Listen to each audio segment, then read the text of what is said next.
Health officials here in Minnesota are tracking an increase in cases of tularemia, also known as rabbit fever, across the state. Commonly found in small rodents, and people typically develop that illness from tick and fly bites or by being scratched or touched by animals that have it. And here with us to share more is Maria Bai, who is an epidemiologist with the Minnesota Department of Health. Maria, appreciate you joining us here on First Alert at 4. To be quite honest, I've actually never heard of tularemia until today. So let's start off by talking about what it is and why this year's case numbers are concerning to your department. Yeah, thank you so much for having me here today. You're not alone in this. Many people haven't heard of tularemia before.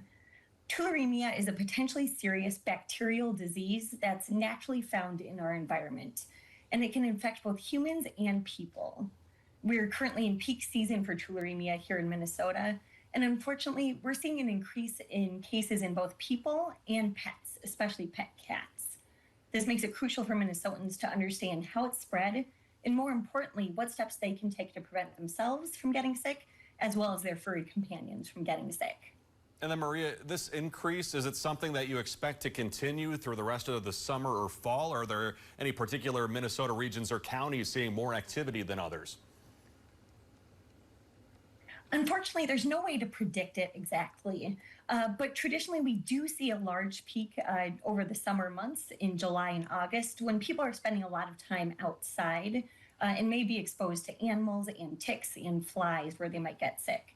So we would not be surprised if we do see more cases in humans and in animals. And then, Maria, how would viewers who are watching who potentially get it, how would they know that they do have tularemia? Yeah, so symptoms of tularemia often start off with just general symptoms that look like a lot of other illnesses. So people might get a fever, muscle aches, they may lose their appetite, they might be fatigued. But the interesting thing about tularemia is that there's more specific symptoms that might show up depending on how someone is exposed. So for instance, if they were bitten by a tick or by a cat, they also might get swollen lymph nodes right around where they were bitten, and they might get a new ulcer or a skin wound right where they were bitten as well.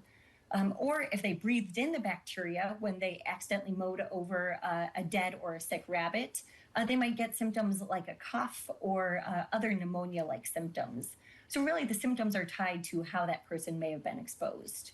Good to know for our viewers out there. You can find more info on the Minnesota Department of Health's website. Senior Epidemiologist Maria Bai. Maria, thank you for sharing your insight and expertise and for joining us today here on First Alert at 4.